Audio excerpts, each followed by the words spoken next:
नमस्कार। दोपहर 2 बजे के समाचारों में आप सभी का स्वागत है। आपके साथ मैं हूं पूजा पांडे। समाचारों का रुख करेंगे, लेकिन सबसे पहले एक नजर आज की हेडलाइंस पर।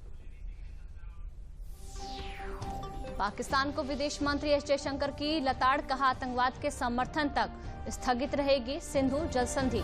बोले खून और पानी साथ साथ नहीं बहा सकते, भारत को किसी की मध्यस्थता स्वीकार नहीं। मुख्यमंत्री योगी आदित्यनाथ ने लखनऊ इंदिरा गांधी प्रतिष्ठान में 2 दिवसीय युवा कॉन्क्लेव एवं एक्सपो का किया उद्घाटन। का उद्यम की सफलता उत्तर प्रदेश की तस्वीर और तकदीर को बदलेगी। प्रदेश में अब सड़कों की सुरक्षा एआई के जरिए होगी। इस तकनीकी से दुर्घटना बचाने में मिलेगी मदद। सड़क परिवहन एवं राजमार्ग मंत्रालय ने दी इसकी सहमति।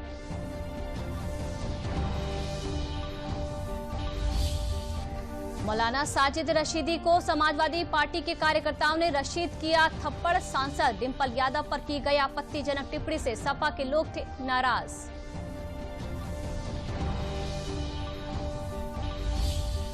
भारी बारिश से प्रयागराज में मंडराया बाढ़ का खतरा। गंगा और यमुना नदी का जल स्तर लगातार बढ़ने से निचले इलाकों में भरा पानी। राहत शिविर में लोगों ने लिया शरण। और अब समाचार विस्तार से देख लेते हैं। राज्यसभा में ऑपरेशन सिंदूर पर विशेष चर्चा के दौरान विदेश मंत्री डॉक्टर एस जयशंकर ने चर्चा की शुरुआत की। एस जयशंकर ने पाकिस्तान को लताड़ लगाते हुए कड़ा संदेश दिया। उन्होंने साफ कहा है कि सिंधु जल समझौता स्थगित करने के फैसले को पहलगाम हमले के बाद उठाया गया सबसे महत्वपूर्ण कदम बताया गया। उन्होंने कहा कि पाकिस्तान के साथ न जब दोस्ती थी न ही गुडविल, तो ऐसे जल समझौते की जरूरत क्यों है। इसरो और नासा का संयुक्त मिशन निसार आज शाम श्री हरिकोटा से लॉन्च किया जाना है। इस मिशन के जरिए हर दिन 12 दिन में न सिर्फ पूरी पृथ्वी की सतह का उच्च रिजोल्यूशन डेटा मिलेगा, बल्कि हर छोटी बड़ी घटना की समय से पहले पूरी जानकारी मिल सकेगी। क्या है खास इस पूरे मिशन में, आइए देखते हैं इस रिपोर्ट में। अंतरिक्ष की ऊंचाइयों को छूने के लिए भारत एक बार फिर से तैयार है। निसार मिशन के जरिए दुनिया भर पर एक और छाप छोड़ने की तैयारियां चरम पर हैं। ये मिशन सिर्फ विज्ञान का नहीं, बल्कि भारत की आत्मनिर्भरता, तकनीकी क्षमता और वैश्विक नेतृत्व का प्रतीक है। हालांकि इसमें लागत और डेटा प्रबंधन जैसी चुनौतियां तो हैं, लेकिन इसरो की साख, वैज्ञानिकों की मेहनत और भारत के जज्बे के आगे ये चुनौतियां कहीं नहीं टिकती। और एक बार फिर दुनिया भारत का अंतरिक्ष के क्षेत्र में एक और करिश्मा देखने को तैयार है। इसके साथ ही निसार मिशन एक और प्रमाण है कि भारत किस तरह से विज्ञान के क्षेत्र की हर ऊंचाई पर अपना परचम लहरा रहा है और दुनिया को अपने जज्बे की ताकत दिखा रहा है। भारतीय अंतरिक्ष अनुसंधान संगठन और अमेरिकी अंतरिक्ष एजेंसी नासा मिलकर इतिहास रचने जा रहे हैं।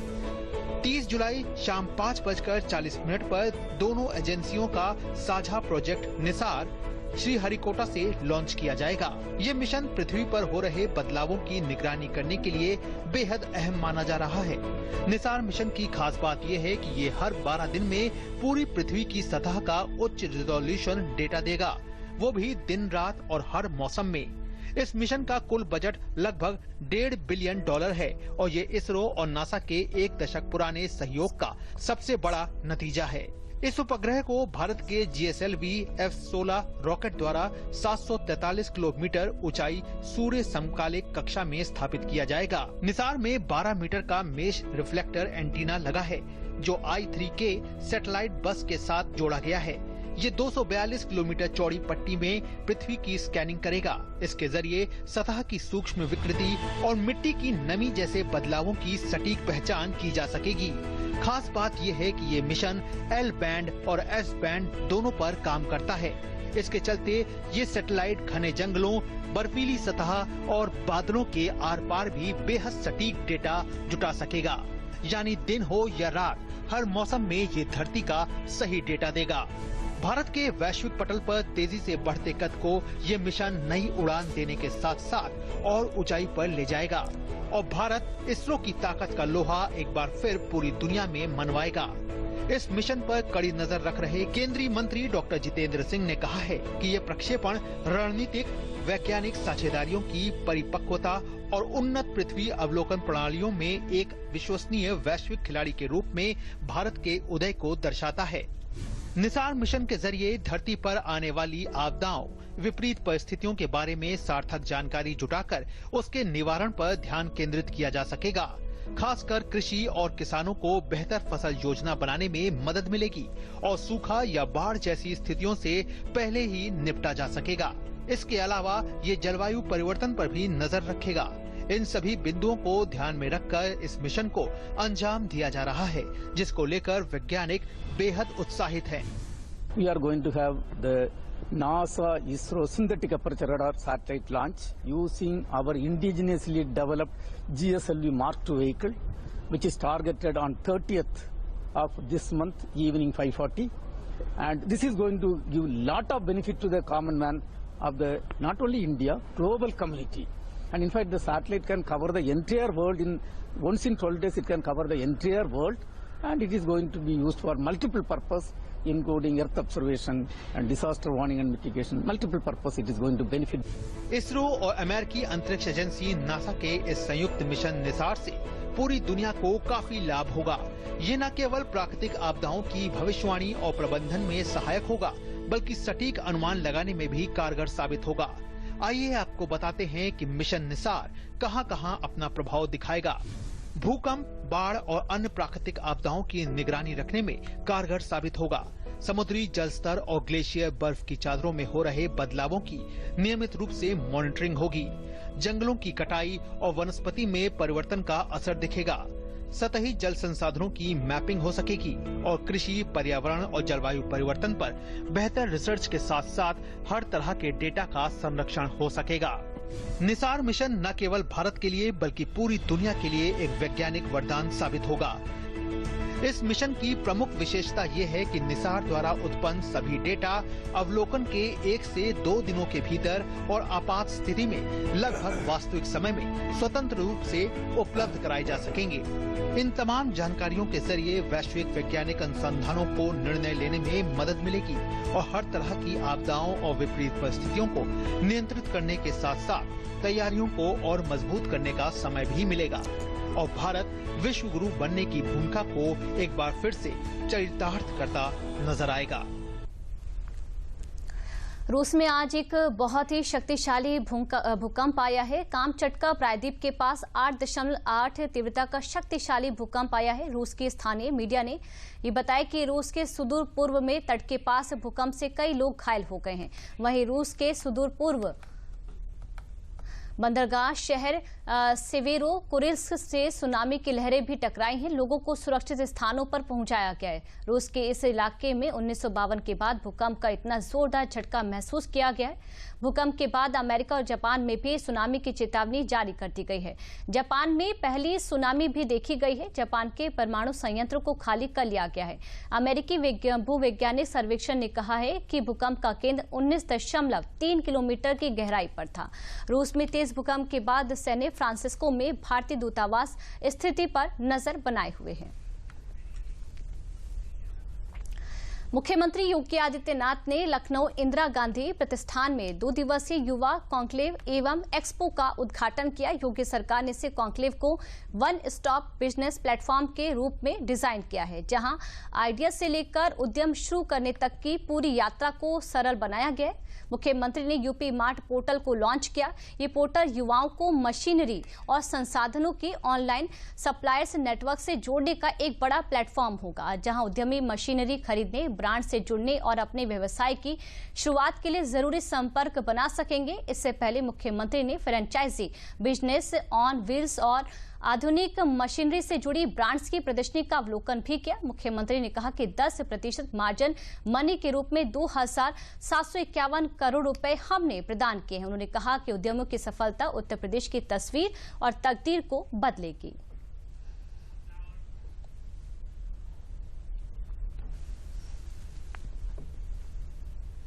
उत्तर प्रदेश के एक्सपोर्ट को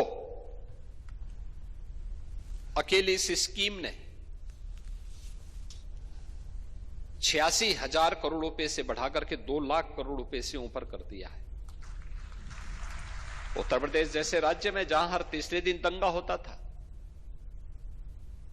सरेराह गुंडागर्दी होती थी, जब व्यक्ति ही सुरक्षित नहीं तो उसकी पूंजी क्या सुरक्षित रहेगी। कोई उद्यमी आता नहीं था, जो था भी वह प्लान करने के लिए मजबूर होता था। यह उत्तर प्रदेश की 2017 के पहले की तस्वीर है। महीनों महीनों कर्फ्यू लगा रहता था। क्या कर्फ्यू के माहौल में कोई उद्यम चलाएगा, व्यवसाय करेगा, काम के लिए बाहर निकलेगा? यह उस समय की स्थिति थी। और जब हमने ओडीओपी लॉन्च की, सबसे पहले इसकी तारीफ की थी, इसकी सराहना की थी प्रधानमंत्री मोदी जी ने कि यही हमने लोक कल्याण संकल्प पत्र में कहा था कि परंपरागत उद्यम को प्रोत्साहित करेंगे। याद रखना, परंपरागत उद्यम का मतलब देश के अंदर और खास तौर पर उत्तर प्रदेश जैसे राज्य में कृषि के बाद सर्वाधिक रोजगार देने वाला कोई क्षेत्र है तो वह है एमएसएमई का क्षेत्र। उत्तर प्रदेश में 3 करोड़ के आसपास किसान हैं और अकेले एमएसएमई क्षेत्र में 1.25 करोड़ लोगों को रोजगार प्राप्त हुआ है। गोरखपुर में मुख्यमंत्री योगी आदित्यनाथ ने गोरखनाथ मंदिर में जनता दर्शन के दौरान लोगों की समस्याएं सुनी। उन्होंने लोगों को उनके समाधान का आश्वासन दिया। जनता की समस्या सुनते हुए सीएम ने अधिकारियों को निर्देशित किया कि हर पीड़ित की समस्या पर तत्काल कार्रवाई होनी चाहिए। हर समस्या का निस्तारण गुणवत्तापूर्ण और संतुष्टिपरक होना चाहिए। इसमें किसी भी तरह की लापरवाही बर्दाश्त नहीं की जाएगी। मुख्यमंत्री ने अधिकारियों से कहा कि जनता की हर समस्या का समाधान सरकार की प्राथमिकता है। कन्नौज जिले के तिरवा क्षेत्र स्थित डॉक्टर भीमराव अंबेडकर राजकीय मेडिकल कॉलेज में आंगनबाड़ी कार्यकर्तियों को सहयोग देने के उद्देश्य से आयोजित आंगनबाड़ी कवित्री किट वितरण कार्यक्रम का आयोजन किया गया। इसमें प्रदेश की राज्यपाल आनंदीबेन पटेल ने स्वयं पहुंचकर किट वितरित की। इस अवसर पर प्रदेश के समाज कल्याण राज्य मंत्री असीम अरुण भी मौजूद रहे।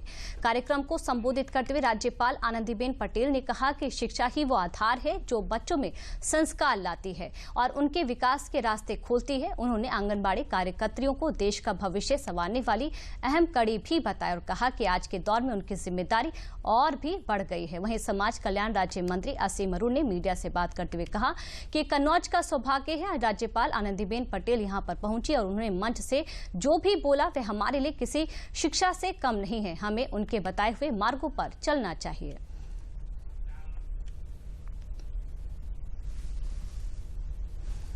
मैंने एक बुक तैयार करवाई है और मैं अधिकारियों को ये कहूंगी,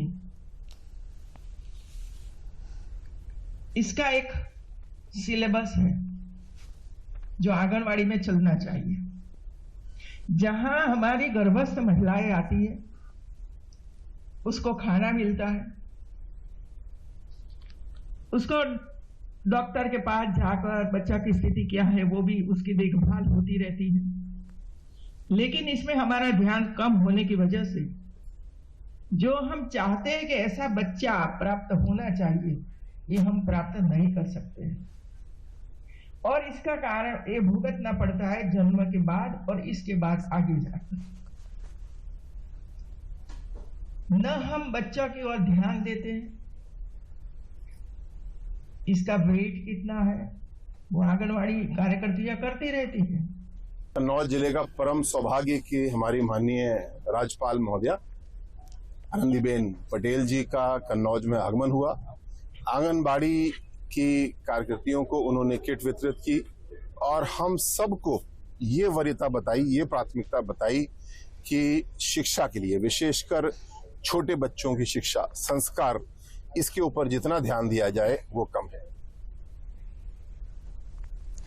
जल शक्ति मंत्री स्वतंत्र देव सिंह ने बाराबंकी की ग्राम पंचायत सुबागाढ़ा में एक पेड़ मां के नाम महाअभियान कार्यक्रम में शामिल होकर त्रिवेणी के पौधे रोपित किए। कार्यक्रम में जनप्रतिनिधियों और समाजसेवियों ने हजारों की संख्या में पंचवटी वृक्ष लगाए। इस अवसर पर उन्होंने कहा कि प्रधानमंत्री मोदी के आह्वान पर चलाए जा रहे एक पेड़ मां के नाम वृक्षारोपण अभियान के तहत प्रदेश में 37 करोड़ वृक्ष लगाए जा चुके हैं। ये जन आंदोलन के कारण और सभी लोगों के समर्थन से ये सपना पूरा हुआ है।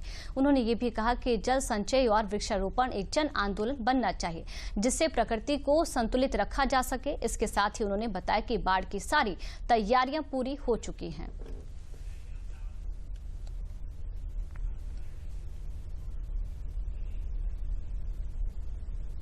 एक पेड़ मां के नाम, माननीय मोदी जी का आह्वान, आदरणीय योगी जी का सपना तो जो था कि 37 करोड़ के ऊपर वृक्षारोपण हो, वह राज्य में हो चुका है। उसके बाद में बहुत से विभाग और सभी लोग, आम जनमानस, क्योंकि वृक्षारोपण एक जन आंदोलन बनेगा तभी भी स्वच्छता की तरह ये एक चरम पर पहुंचेगा। जैसे स्वच्छता अभियान माननीय मोदी जी 14 में शुरू किए काशी घाट पर, काशी विश्वनाथ के घाट पर, तो एक वह चरम पर पहुंचा है। आज सभी लोग स्वच्छता के प्रति सतर्क रहते हैं। उसी तरह जल संचय और वृक्षारोपण एक जन आंदोलन बनना चाहिए। वाराणसी प्रधानमंत्री के आगमन के मद्देनजर शिवापुरी ब्लॉक के पास मां कालिका धाम में एक विशाल पंडाल तैयार किया जा रहा है, जो पूर्ण रूप से वाटरप्रूफ होगा। इसी के साथ साथ चारों तरफ से मजबूत अप्रोच रोड और हेलीपैड का निर्माण हो रहा है। प्रदेश शासन के आयुष राज्य मंत्री स्वतंत्र प्रभार दयाशंकर मिश्र ने बताया कि प्रधानमंत्री मोदी का 51वां दौरा है। उन्होंने कहा कि प्रधानमंत्री ने 11 वर्षों में भव्य काशी, विकसित काशी, सुंदर काशी सभी को समावेश करते हुए काशी का विकास किया है। ऐसा विकास पहले काशी का कभी नहीं हुआ। आप रिंग रोड, स्वास्थ्य सेवा, विद्युत व्यवस्था समेत हर क्षेत्र में दिखेगा।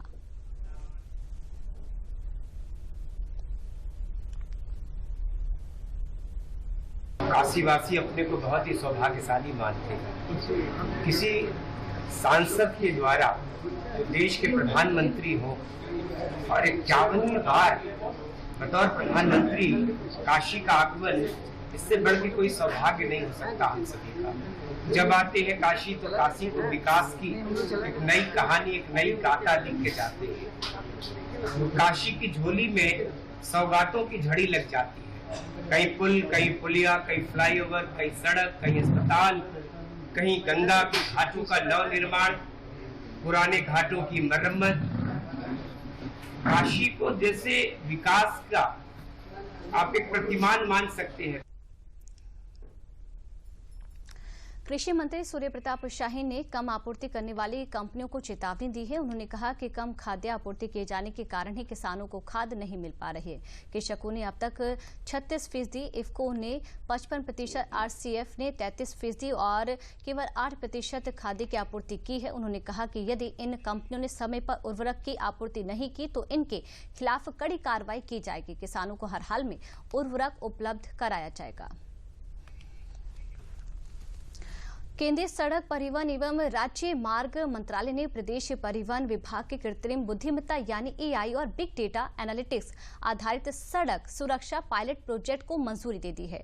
ये परियोजना देश के किसी भी राज्य परिवहन विभाग द्वारा अपनाया गया पहला एआई संचालित सड़क सुरक्षा परीक्षण है। प्रदेश के परिवहन आयुक्त बीएन सिंह ने बताया कि परियोजना का प्रारंभिक प्रयोग चरण 6 सप्ताह का होगा, जिसमें दुर्घटना रिपोर्ट, मौसम, वाहन टेलीमेटिक्स, ड्राइवर प्रोफाइल और सड़क ढांचे से जुड़े डेटा को एकीकृत कर एआई मॉडल तैयार किए जाएंगे। इसका उद्देश्य दुर्घटना के मूल कारणों की पहचान, ब्लैक स्पॉट की भविष्यवाणी और रियल टाइम पॉलिसी डैशबोर्ड तैयार करना है। परिवहन विभाग बहुत ही मॉडर्न, टेक्नोलॉजिकली कॉम्प्लेक्स डिपार्टमेंट है। इसमें अधिकतर कार्य वाहन, सारथी, ई चालान, ई डार के थ्रू होता है। सब पोर्टल्स हैं। अब करीब 5 करोड़ गाड़ियां हैं रजिस्टर्ड हैं उत्तर प्रदेश में, 3 करोड़ लाइसेंसी हैं।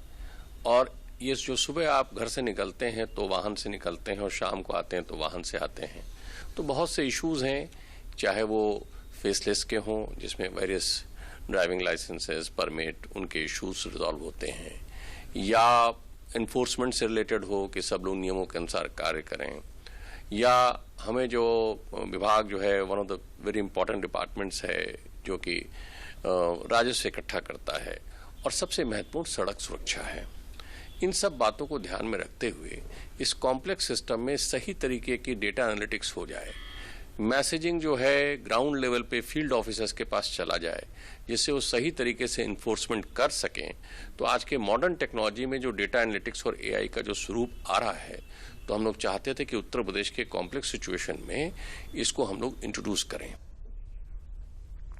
शाहजहांपुर में हाल ही में नियुक्त एसडीएम रिंकू सिंह राही का एक वीडियो सोशल मीडिया पर तेजी से वायरल हो रहा है। वीडियो में आईएएस अधिकारी वकीलों की भीड़ के सामने कान पकड़कर उठक बैठक लगाते नजर आ रहे हैं। ये घटना मंगलवार को हुई जब राही ने पुवाया तहसील में अपना कार्यभार संभाला था। अधिकारी रिंकू सिंह राही ने तहसील परिसर में एक व्यक्ति को खुले में पेशाब करते देखकर उठक बैठक की सजा दी। ये व्यक्ति एक वकील का मुंशी था। इसके बाद ये खबर आग की तरह फैल गई और बड़ी संख्या में वकील तहसील परिसर में पहुंचकर इसे अपमानजनक बताते हुए विरोध प्रदर्शन शुरू कर दिया। विवाद बढ़ने पर एसडीएम राही खुद धरना स्थल पर पहुंचे और मंच से कहा, इस तहसील का सबसे बड़ा अधिकारी मैं हूं और यदि मेरी बातों से किसी को ठेस पहुंची हो तो मैं आप सभी से माफी मांगता हूं। इसके बाद उन्होंने सार्वजनिक रूप से 5 बार उठक बैठक लगाई। रक्षाबंधन को लेकर इस वर्ष भी डाक विभाग ने विशेष तैयारियां की हैं। विभाग ने 10 रुपए में वाटरप्रूफ और टिकाऊ लिफाफे उपलब्ध कराए हैं। साथ ही राखी भेजने के लिए स्पीड पोस्ट बुकिंग काउंटर का समय सुबह 8 से शाम 8 बजे तक बढ़ा दिया है। ये सुविधा अयोध्या प्रधान डाकघर में उपलब्ध है। डाक विभाग ने नागरिकों से अपील की है कि वे इस लिफाफे का अधिक से अधिक उपयोग करें ताकि राखियां सुरक्षित और समय से भाइयों तक पहुंच सके।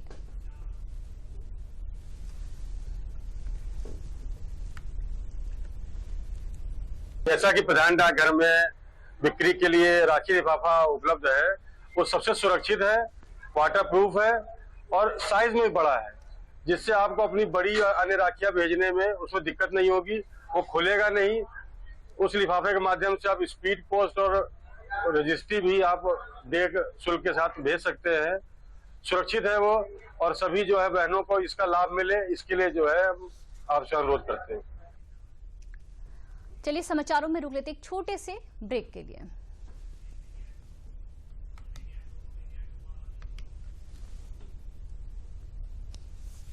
अब क्या देख रहे हो पापा? तुम कहते हो ना कि स्टॉक मार्केट में बहुत सोच समझकर इन्वेस्ट करना चाहिए। बस थोड़ा सा ज्ञान ले रहा हूं। किससे? हर एक स्टॉक्स एक्सपर्ट है, मस्त एजुकेशनल वीडियोस बनाता है और अच्छी इन्वेस्टमेंट की टिप्स भी देता है। पापा इन वीडियोस पे ना जाएं, अपना रिसर्च खुद करें या सेबी रजिस्टर्ड इन्वेस्टमेंट एडवाइजर से संपर्क करें। एजुकेशन के नाम पर कुछ इन्फ्लुएंसर्स अक्सर इन्वेस्टर को मिसगाइड करते हैं, नुकसान आपका होगा।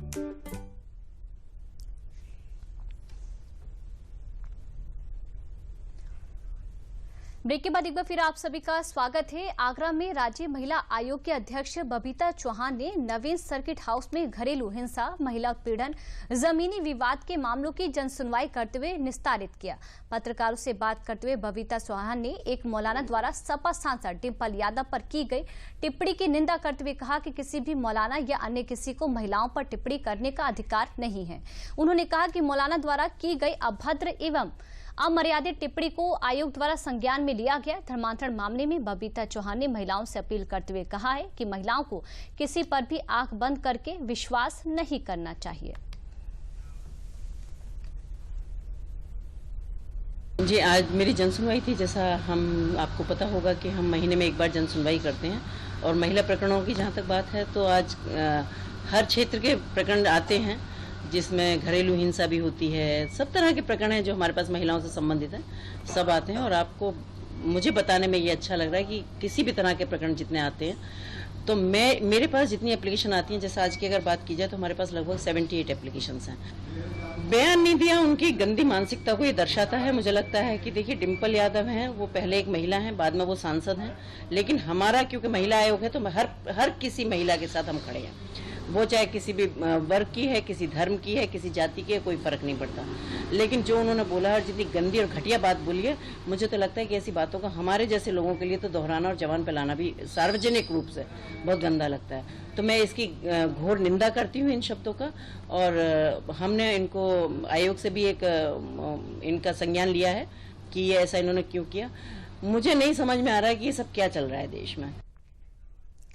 दिल्ली के मस्जिद में सपा प्रमुख अखिलेश यादव समेत सांसद डिंपल यादव के भारतीयता के कपड़े पहनकर जाने पर मौलाना साजिद रशीदी ने जिस तरह की बयानबाजी की थी, उसका असर कल उन्हें बड़े थप्पड़ में देखने को मिला। नोएडा में एक निजी चैनल के स्टूडियो में समाजवादी पार्टी के कार्यकर्ताओं ने ऑल इंडिया इमाम एसोसिएशन के अध्यक्ष मौलाना साजिद रशीदी को थप्पड़ जड़ दिया। मौलाना एक डिबेट में शामिल होने गए थे। डिबेट समाप्त होने पर यूथ सभा के प्रदेश सचिव कुलदीप भाटी और उनके सहयोगियों ने मौलाना को थप्पड़ जड़ दिया। मौलाना जहां अपने धार्मिक अभिव्यक्ति के कारण विवादों में आए हैं, वहीं समाजवादी पार्टी ने अपना असली चरित्र को थप्पड़ मारकर दिखा दिया है। हालांकि अखिलेश यादव इस मुद्दे पर कह चुके हैं कि जो परिधान पहनकर हम संसद में जाते हैं वही पूरे देश में किसी भी स्थान पर जाने के लिए उचित है। भाजपा ने भी इस मुद्दे पर महिला सम्मान को लेकर प्रदर्शन किया था। नहीं, लोकसभा में क्या पहन के आए बताओ? जो लोकसभा में पहन के आएंगे वही हमारी हर जगह ड्रेस होगा। आजमगढ़ जनपद में टैक्स चोरी का मामला सामने आया है। ये मामला toll plaza Azamgarh, Varanasi, Lumbini, national highway 233, अमूड़ा, मोइनुद्दीनपुर का है। इस मामले का खुलासा जिले के सहायक आयुक्त स्टाम्प की जांच में हुआ। रेवेन्यू लॉस और स्टाम्प चोरी को लेकर मुकदमा दर्ज कराया गया। सहायक आयुक्त स्टाम्प ने बताया कि जांच में पाया गया कि 100 रुपए के स्टाम्प का इस्तेमाल करके 1,62,20,760 रुपए की टैक्स चोरी की गई है। एक वर्ष में 40,55,18,786 रुपए की वसूली की गई। उन्होंने बताया कि आंध्र प्रदेश की कंपनी टी सूर्य नारायण रेड्डी के खिलाफ स्टाम्प चोरी को लेकर मुकदमा दर्ज किया गया है। अब उसके शर्तों के अधीन उसे पढ़ा गया। जब उनसे लिया गया, साल भर से वो टाल रहे थे, दे नहीं रहे थे। जब उनसे फोटो प्रत लिया गया तो मिला, तो उसके पढ़ने के बाद पता लगा कि उन्होंने ये पूरा अनुबंध विलेख एक लीज विलेख माना जाता है, क्योंकि ये पट्टा है, एक प्रकार के चुंगी वसूलने का अधिकार है जो एक्ट में परिभाषित है। तो उसके जो अमाउंट उन्होंने दिया है एनएचआई को, उसके बदले उन्होंने स्टाम्प ड्यूटी पेड करनी चाहिए थी, जो उन्होंने नहीं किया। मात्र 100 रुपये का सिर्फ स्टाम्प पूरे अनुबंध विलेख पे लगाया है, जबकि उस पे स्टाम्प विलेख 1,62,20,760 रुपये का लगना था।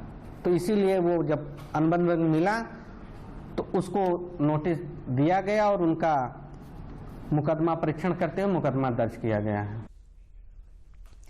बरेली पुलिस ने झूठी शादी करके दूसरे धर्म के लोगों को कानूनी कार्यवाही में फंसाने और उनसे पैसे ऐंठने का काम करने वाली गैंग का खुलासा किया है। बहेड़ी थाना में 23 जुलाई को कोलकाता की एक महिला ने शादी का झांसा देकर दूसरे धर्म के लोगों के खिलाफ थाने में मुकदमा दर्ज कराया था। पुलिस की विवेचना में युवती द्वारा देह व्यापार और झूठी शादी के बाद ठगी करने का मामला पाया गया। ये गैंग ऐसे लोगों को शिकार बनाता था जो विधुर या बुजुर्ग हों। ऐसे लोग पुलिस में अपनी शिकायत नहीं दर्ज कराते हैं। पुलिस ने इस मामले में फिलहाल 4 लोगों को गिरफ्तार किया है, जिसमें भक्तावर, गुड्डू, ताहिर और राजवीर पहले से भी कई मुकदमे दर्ज हैं। पुलिस ने इनके पास से विवाह शपथ पत्र, लिव इन रिलेशनशिप के एफिडेविट बरामद किया है।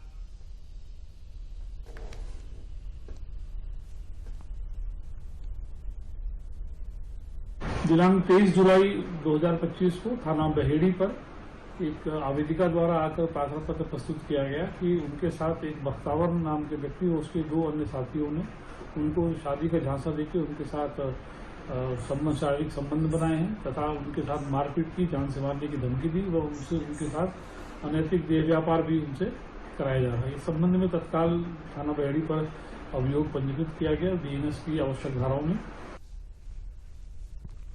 समय समय पर महत्वपूर्ण स्थलों पर सुरक्षा की जांच के लिए सुरक्षा एजेंसियां मॉक ड्रिल करती हैं। मथुरा के श्री कृष्ण जन्मभूमि परिसर में इसी तरह की मॉक ड्रिल आयोजित की गई। इसका उद्देश्य विपरीत परिस्थितियों में लोगों को कैसे सुरक्षित रखा जाए, इसकी तैयारियों का जायजा लिया गया।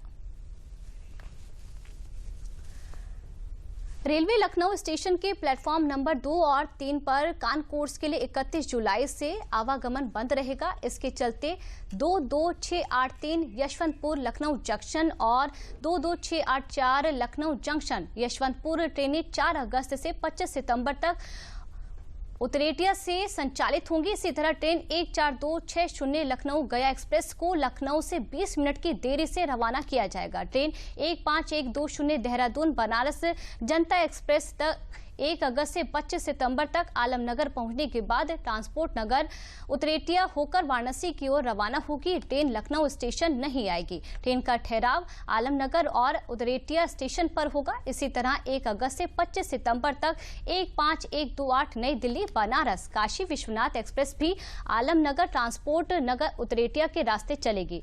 बांद्रा से 3 अगस्त से 21 सितंबर तक चलने वाली 22921 बांद्रा गोरखपुर एक्सप्रेस से परिवर्तित मार्ग मानक पर चलेगी। समाचारों में मेरे साथ फिलहाल के लिए इतना ही। नमस्कार।